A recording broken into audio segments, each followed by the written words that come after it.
here. We've got some tests written down. Female psychology, female tests. And this group here, wow. These are some really escalated tests. Should we just like start at the most severe things and work our way back? All right, who is in this group? Yeah.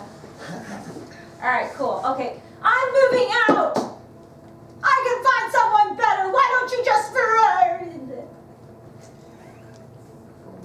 Wow. You know, that's a test that's like just before you have the test of coming home and finding her in bed with your best friend. To see how you're going to handle that. You're going to handle that? I'm moving out. Like, that's a really advanced test. That means there were a lot of opportunities to manage her way earlier on. And you got to start this stuff immediately. Any girl that you're talking to at all, you are stabilizing, managing, and training to be your girl. And I know that sounds a little demeaning and demoralized, training. But we all train people how we want to be treated. So let's look at some tests that were leading up to the... Those are really... Like, okay, well, you guys have some flirting with other men in front of you. I'm a very flirty, social person. Some of you have been out with me, you may have noticed. And this is always a challenge for me, like trying to show that I'm loyal to a guy and not be disrespectful and disregarding. So how can you tell? What's the difference? Touch. How much she's touching him and those kinds of things. How about the health of your relationship going in? How about how you feel with regard to her loyalty to you? See, I always want to bring everything back to what you actually have power over as men. Instead of projecting out to how do you control her. This is how do you manage yourself so that she's choosing to be under your authority. Respect your authority. Submit, surrender. Be willing to be taken by you, influenced by you, respecting, deferring to your judgment. I'll have guys say, why would I even want that? Guy, the T-Mobile story is helping me with my phone, and we're chatting it up, and the one guy realizes who I am. Oh, you're that. Oh, I saw your videos. I just want to fix my phone. That's when I got to talk to him about that stuff. Girls just want money. That's what they want. I'm like, wow, dude, why are you so angry about that? So I'm like, he's like, the other guy that's helping me is like, why would I don't want to have like influence over her. I don't want to lead her. You go, whoa, good luck with that. You will not be in a relationship much longer, or an unhappy one very soon. It's just not how it works. You can't defer and defer and defer to her and expect to be treated well. See, we're not mind readers. We don't know what y'all want unless you know what you want and you communicate that. So, her female testing is to check in on that. To see, do you know where you stand on this? So that I know where I'm supposed to stand on this. So that the flirting and being social can be very innocent and fun and wonderful, or it can be taken as a horrible threat to you. And if it's being taken as this, everything in you is tightening up about it, I think you need to go back to your 1, 2, 3 or female management and see where you're having a deficit and how you're showing up in her life. It's all within your power, guys. Okay, so her test. When are you coming home? Demanding to know your schedule, demanding to know your whereabouts and where you're going to be. And what does it say? What in an unpleasant way? Say what? Like that? Okay. Saying I don't care. Saying maybe. Yeah, women are always going to play that indirect. Just letting things roll off of them to see if you're going to insist that they be more clear and direct, or if you're going to provide that clarity for them. That's all she's asking for there. And when are you coming home? She's asking for her status with you. Women decide who they're going to have sex with but men determine the status of her value in their life, your relationship status. So she's always checking. So I saw on the back here it says, the DTR, define the relationship questions. We're always pushing for our status, especially in a culture where the payoff for a good girl is marriage. The status symbol is sanctioned sex. If you're having sex and hanging out with a guy and being affectionate with a guy that isn't upping your value in his life and showcasing that to the world, you start to feel like a little useless whore. You start to just feel diminished and disrespected. And this doesn't make that right, but it's just how our culture currently is set up. So just know that. Women are always pushing for their status. What they're really doing is pushing for depth, and they'll take tokens instead. They want you to be fully engaged with them, stabilizing them, showing up with really high quality, undivided attention in their world. But they'll take tokens if you don't provide that, which means that you're just always pushing for their status, the stuff, the ring, the baby, the dog, the apartment together, the moving in, can I have a key to your apartment, they're always going to be pushing for stuff because they don't know they're craving depth. It's not like women are running around the world like they act like they know all this. Like you guys are the ones that have it all wrong, but they don't know really much more or even less about this than you do. Do you realize that? Who in here thought women knew more about this stuff than men? I used to. Yeah, everybody in here used to think that. Look, even if a woman, like I know this stuff, I've studied it back and forth, I'm respected among men in this industry, but I'm still a girl. At the end of the day, I'm still an emotionally scatterlywampus all over the place girl that needs energy, masculine energy to ground and center and stabilize and keep me on track, keep me on track. If you hang out with Michelle enough, you'll definitely see it. Yes, you will. I will give you opportunities to show up for me in that way, for sure. So I do it, and I know the stuff. I'm the girl that sees the matrix. But I'm still in need of this, which means that even though I know something, or she may know something, and you may be like this was the most rational girl ever. I went to a high school thing, and a couple of my guy friends from high school were like, you were the most rational 15-year-old girl ever. I had a lot of guy friends because they liked that about me. I was one of the dudes then. So when I'd act like a girl, they'd be like, I don't know what to do with this. Look, she may know this stuff, but since she's an emotional creature, that's going to cloud her judgment. It's going to cloud her ability to think clearly, to be in her right mind, and to be a good partner to you.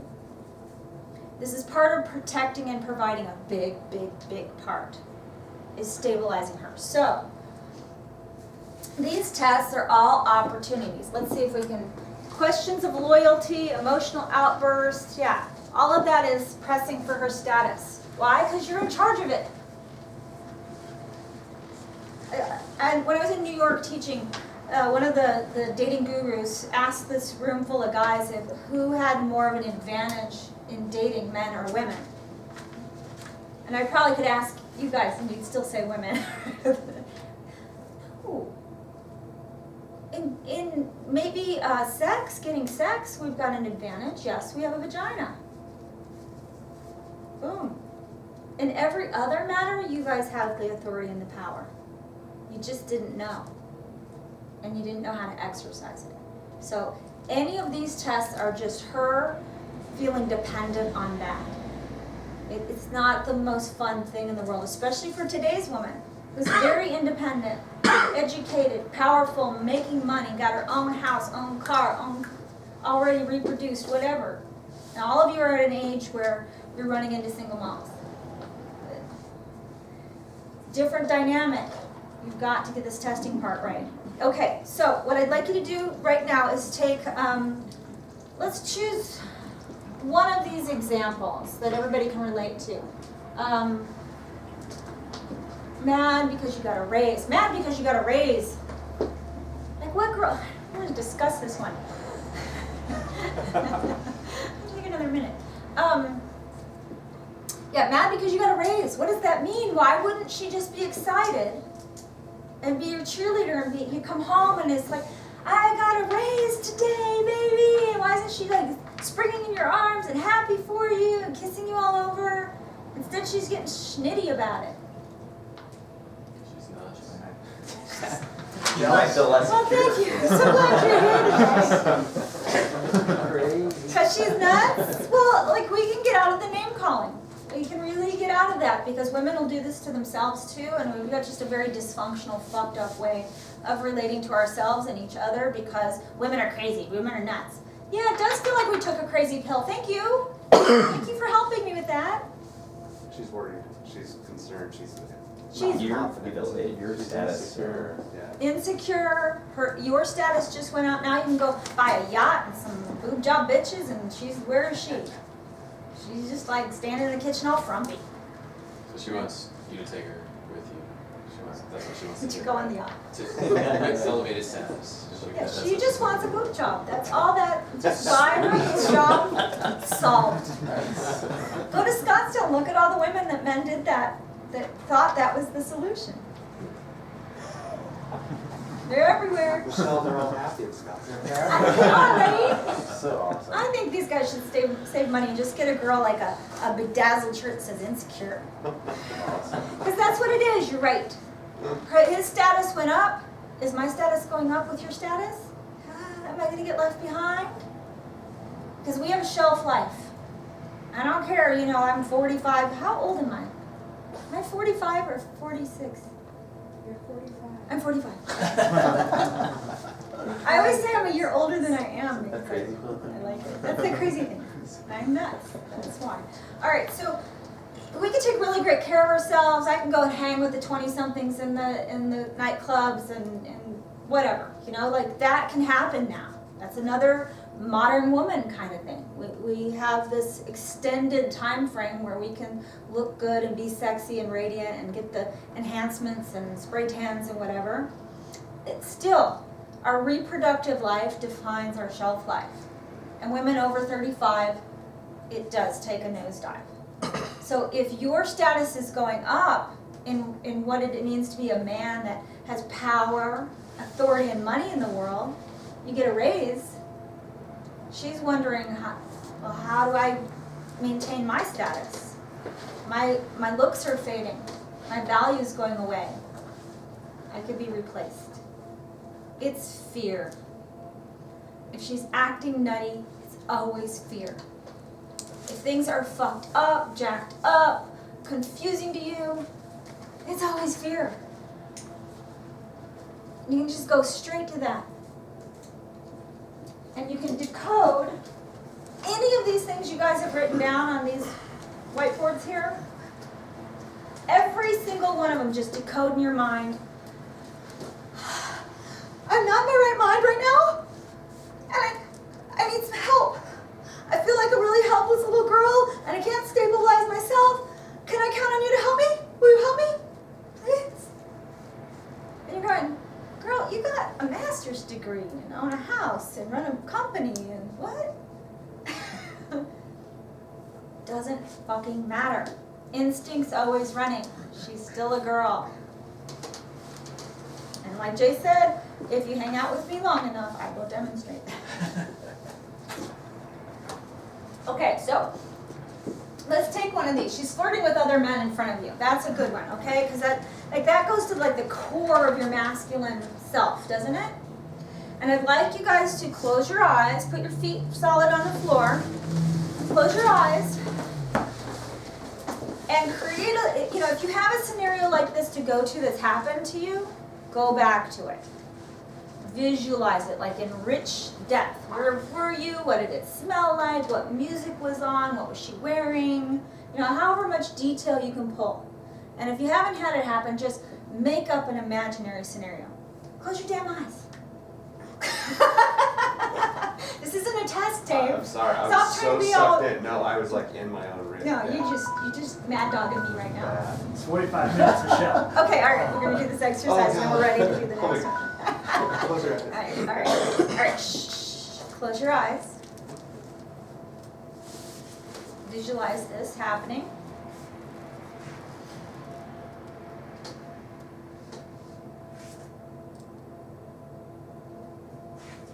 And then I want you to take a scan, starting at your head, your crown, working all the way down your body to your toes. You're scanning for tension.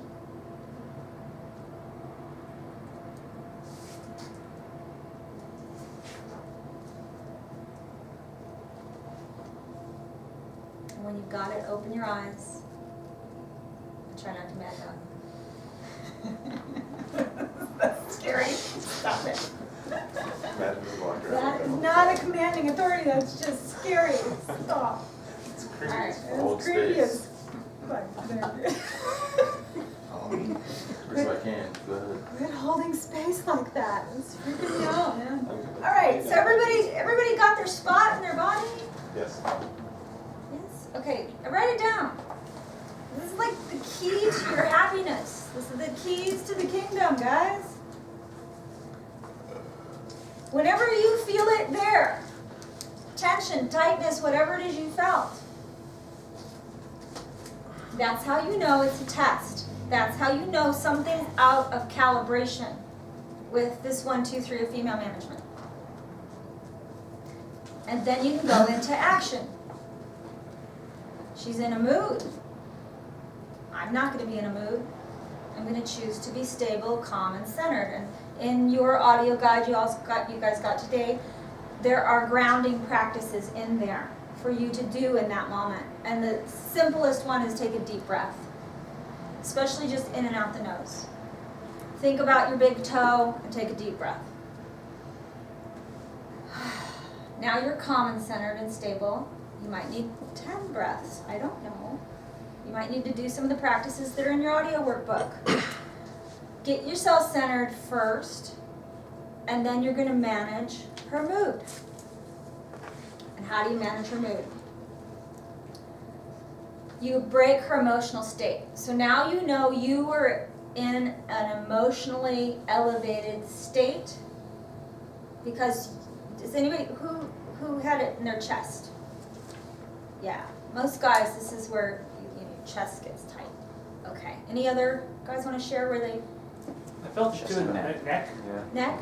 Yeah. right here, man, I felt like, Your temples? oh yeah. Throbbing like the Hulk? Yeah. Yeah. Yeah. Hulk smash. Okay. For me, I just feel like my face just start flushing and I start getting really like, and my heart rate increases. It's kind of scary. Yeah, it's a little bit, it's an anxiety attack-ish, panic attack-ish kind of a feeling. So you gotta manage that first. And almost it doesn't matter what you do next, as long as you do that part. If you skip that part, now it really matters what happens next. It's just kind of, the wheels are gonna come off, it's gonna get very messy. You know, manage that. This is damage control. First in your own body, because your health and wellness, whether you have a heart attack or you live a long time, whether you carry, if this is where you process, you're gonna carry it in your gut, you're gonna have a gut. Gut's gonna be hard, or you're gonna have digestion issues, or this isn't good for your health, this isn't good for anybody on the planet that you are being this way. Because remember we talked earlier how you show up, whether you're resonating at your highest possible vibration, affects everyone. And I know you came into this program not feeling very powerful, thinking that you had much influence, but you do. You really do. And the more you get through this, the more you'll realize that. Okay, so how do you break her emotional state? Touch. If this is a big thing, I just came and touched you, right? Like, it breaks that personal space boundary. It's significant. You touch somebody, they go, what do you want?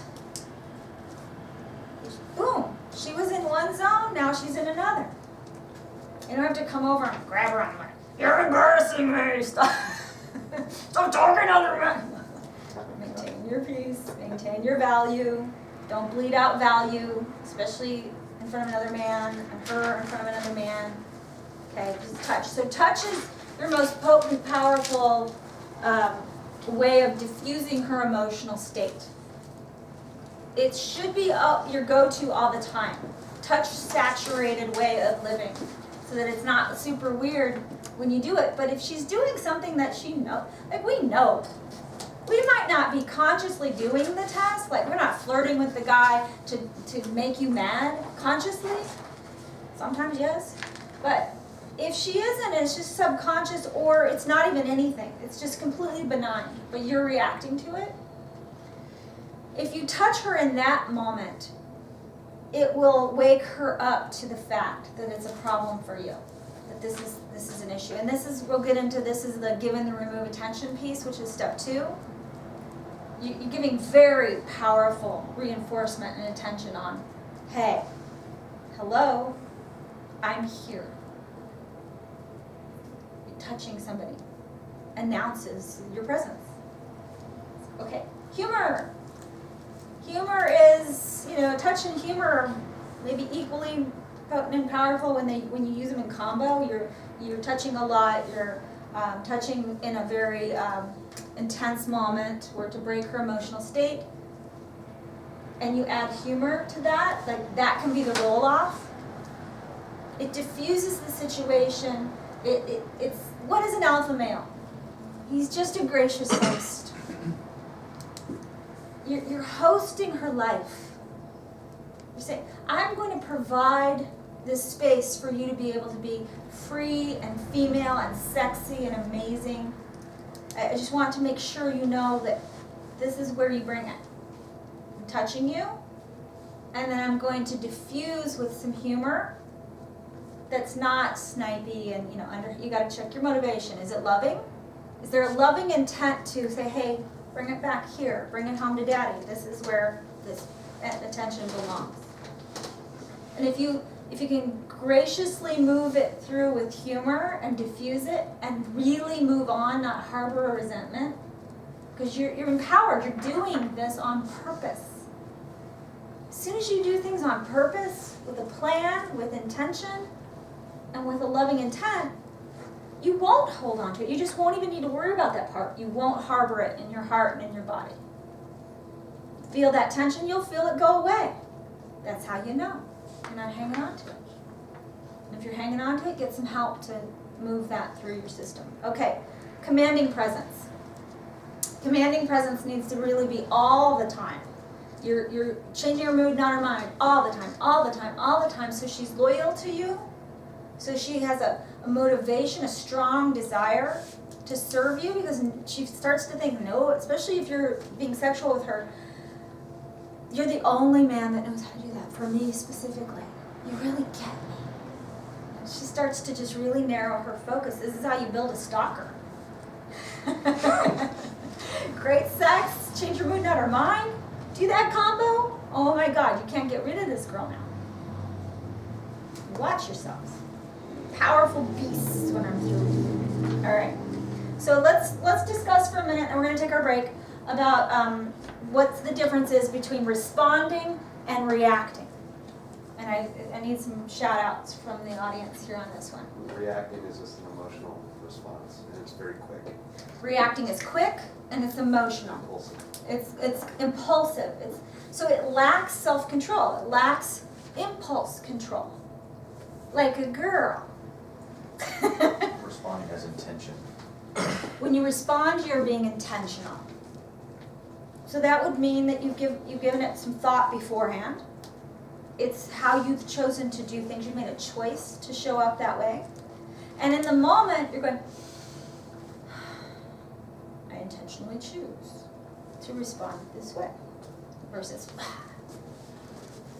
okay? You guys get the difference? All right, cool.